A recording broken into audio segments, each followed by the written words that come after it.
In the year 1740, one of St. Petersburg's most frigid knights was about to witness one of the most bizarre acts of cruelty ever committed by a monarch. Empress Anna Ioannovna had just finished building a palace made entirely of ice on the frozen Neva River. Now, she watched with sadistic satisfaction as a terrified couple was forced to walk towards that frozen prison. They were to spend their first wedding night there, naked and shivering, while the Empress hoped to find them frozen to death by dawn, as punishment for daring to love each other. Prince Mikhail Golitsyn, once a member of Russia's highest nobility but now demoted to a court jester, walked hand in hand with Avdotia Buzananova, a Kalmyk servant whom Anna had chosen as his bride in a forced marriage. They both knew this was no celebration, but a death sentence disguised as a festivity.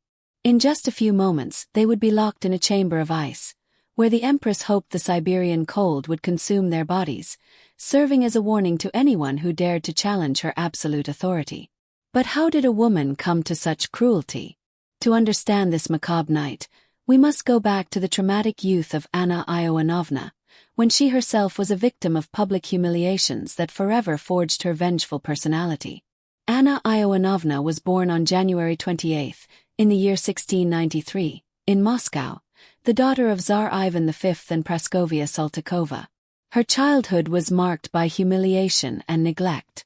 Her father was the co-ruler of Russia alongside his younger brother, Peter the Great. But due to Ivan's mental incapacity, Peter effectively ruled alone, relegating Anna's family to political oblivion.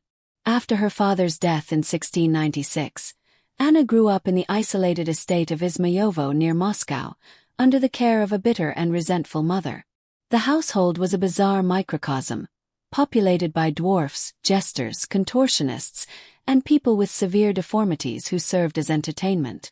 This grotesque atmosphere, mixing Western refinement with Eastern barbarism, deeply shaped Anna's personality. Peter the Great decided to use Anna as a pawn in his diplomatic games. On October 31, 1710, at the age of 17, she was forced to marry Friedrich Wilhelm, Duke of Kurland and nephew of the Prussian king. The wedding was a magnificent celebration in St. Petersburg, with Anna wearing a gold-embroidered cloak and a jewel-studded tiara. But the humiliation was just beginning. 2 days after the wedding, Peter organized a second ceremony, the marriage of two dwarfs, as a complimentary celebration to Anna's. It was a grotesque spectacle, where the dwarfs sat at miniature tables in the center of the hall while the normal-sized guests watched from the sides, laughing hysterically as the older, more deformed dwarfs got drunk or fought among themselves. This cruel mockery was clearly aimed at Anna, a declaration that her own marriage was just as ridiculous in Peter's eyes. The young bride understood the message perfectly. She was just a disposable piece on her uncle's political chessboard, unworthy of respect or serious consideration. The tragedy quickly worsened. Friedrich Wilhelm, trying to keep up with Peter in a drinking contest during the festivities, consumed so much alcohol that he became gravely ill. He died just 2 months after the wedding, leaving Anna a widow at 17. She would never fully recover from this series of public humiliations that marked her entry into adult life. Anna was then sent to Matau, the capital of Kurland, where she was to govern the duchy on behalf of Russia. For 13 lonely years, she lived in a kind of exile, ignored by the Russian court and constantly threatened by hostile local political factions. Her only opportunity to remarry was thwarted in 1726 by Prince Menshikov, who prevented her union with the Count of Saxony for his own interests. This life of humiliation and isolation turned Anna into a bitter, vengeful woman, deeply resentful of any display of happiness in others, especially in love. When destiny finally brought her back to power, she was determined to make others suffer the same humiliation she had endured. In 1730, after the sudden death of Peter II, the Russian nobility desperately sought a ruler they could easily manipulate. Anna seemed the perfect choice, an isolated woman with no power base of her own, who would surely be grateful for any position offered to her. The nobles drew up a document of conditions that drastically limited Anna's powers, forcing her to sign it before ascending the throne. She agreed, but they had completely underestimated her intelligence and determination. Within a few months, Anna consolidated the support of other noble groups and the guard regiments. Then, she dramatically tore the conditions in half and declared that she would rule with absolute authority.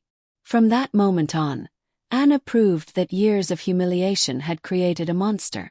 She established a reign of terror based on the secret chancellery, a brutal police force that used inventive methods to punish any sign of disloyalty.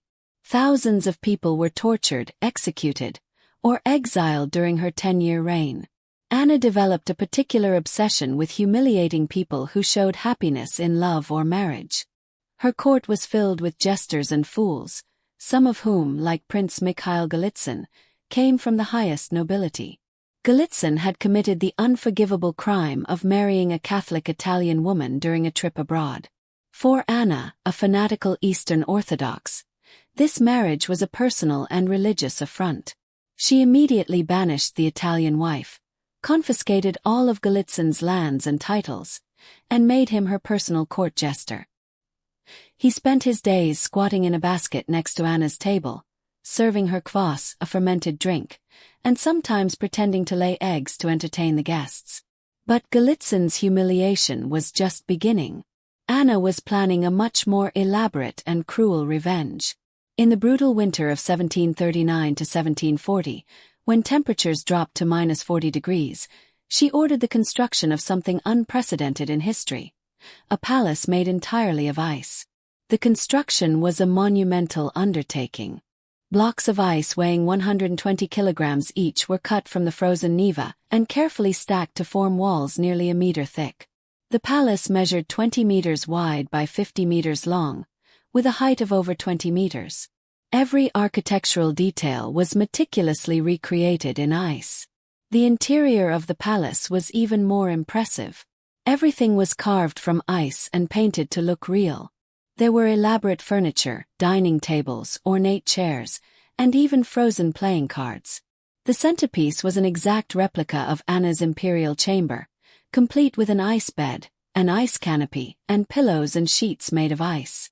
There was even an ice fireplace with frozen logs that could never burn.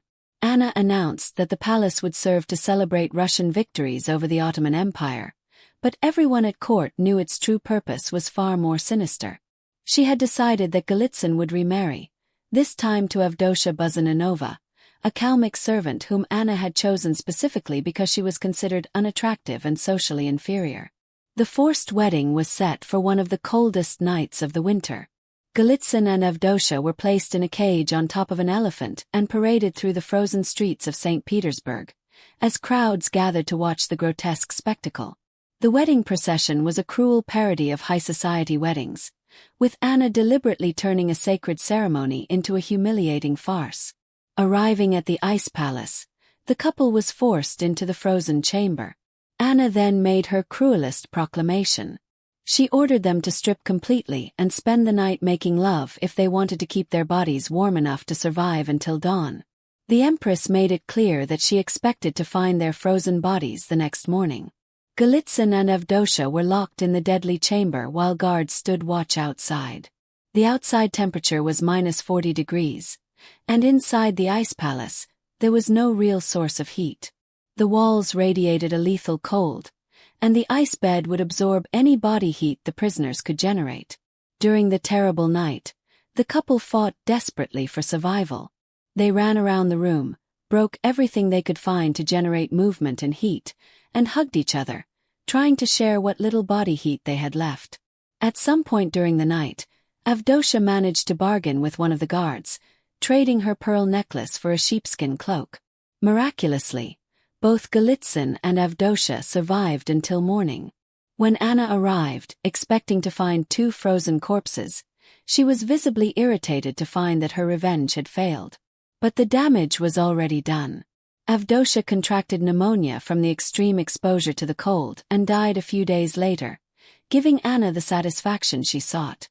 The ice palace became the symbol of Anna's cruel reign. Historians of the time observed that she had managed to demonstrate her absolute power in a dramatic way, literally controlling the elements of nature to serve her vengeful whims. It was a clear message to all the nobility. She could do anything, no matter how cruel or bizarre. Anna continued to rule with an iron fist in the following months, but her health began to deteriorate.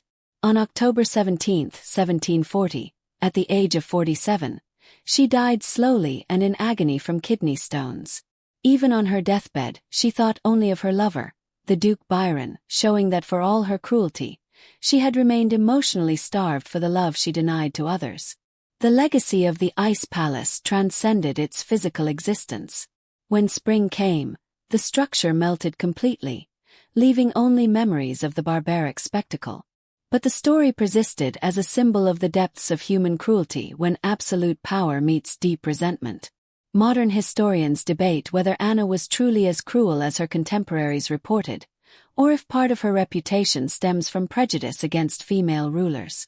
Some argue that she was a competent administrator who modernized Russia and expanded its territory, implementing important reforms that benefited the country in the long term. However, episodes like the Ice Palace are well documented and attest to a genuine cruelty that went beyond normal politics. Anna had turned her personal pain into a weapon against anyone who dared to experience the happiness that had been denied to her. She literally built monuments to the suffering of others, using her supreme power to recreate and amplify the humiliation she had endured. The story of the couple forced to spend their wedding night in an ice palace remains one of the most vivid examples of how personal trauma can be transformed into political tyranny. Anna had learned from a young age that love and happiness were luxuries that could be taken away at any moment by the powerful. So, she made sure that no one under her rule could enjoy what had been denied to her. Today, more than 280 years after that terrible night, the story of Anna Ioannovna serves as a grim reminder of the dangers of concentrating absolute power in the hands of traumatized and resentful individuals. Her ice palace may have melted centuries ago, but the lessons about institutionalized cruelty and personal revenge turned into state policy remain tragically relevant to our understanding of human nature and the abuses of power.